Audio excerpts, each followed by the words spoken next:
ખાસ કરીને આમ જોવા જઈએ તો હું કિશોર વિરડિયા, સોમા પ્રેસિડેન્ટ,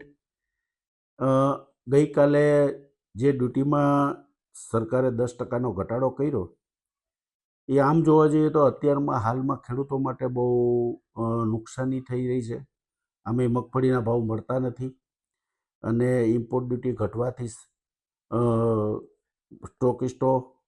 કે વેપારીઓ કે ખેડૂતોને મસ્ત મોટું નુકસાન જઈ રહ્યું છે. અને ખાસ કરીને એક નુકસાની આપણે એ જઈ રહી છે કે અત્યારે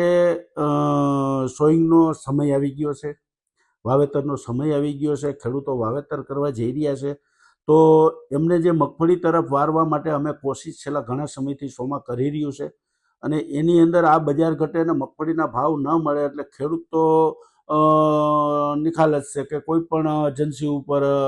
વયું જાય, જેને જે ભાવ મળતા હોય એ વસ્તુ વાવેતર કરી દે છે. એટલે મારું પર્સનલ માનવું એવું છે કે ભાઈ આવતા સમયની અંદર જો આપણે ડોમેસ્ટિકની અંદર ભારત દેશની અંદર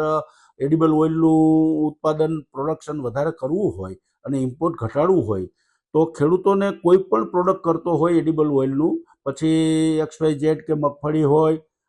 રેપસીડ હોય કે મસ્ટર્ડ હોય કે પછી સોયાબીન હોય, એમને પ્રોત્સાહન આપવું જોઈએ અને વધારેમાં વધારે વાવેતર કરે અને ભાવ પૂરતા પ્રમાણમાં મળે તો ખેડૂતો એની ઉપર ટકી રહે અને ભારત દેશની અંદર ઇમ્પોર્ટ ઓછું કરવું પડે. આપણે અત્યારે 5-60% ઇમ્પોર્ટ કરી રહ્યા છે, તેને દર વર્ષે આપણે 5-5% ઇમ્પોર્ટ ઘટાડવાની કોશિશ કરીએ તો જરૂરથી ઘટી શકે અને પ્રોડક્શન લોકલ વધારે લઈ શકીએ. પણ આવા સમયની અંદર એક તો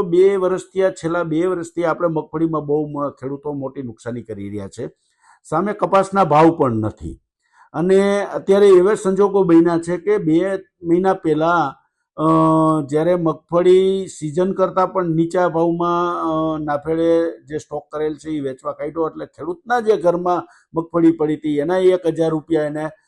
સેલ કરવું પડ્યું. એટલે ખેડૂતો અત્યારે નારાજ થઈ ગયા છે. એટલે સોમા તરફથી અમે સરકારને પણ રજૂઆત કરવાના છીએ કે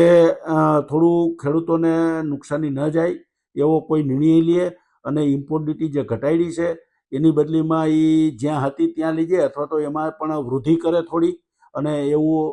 અમે રજૂઆત કરશું ને અમારું એવું ગ્રાહ્ય રાખશે એવો અમને સરકાર ઉપર પૂરો ભરોસો છે.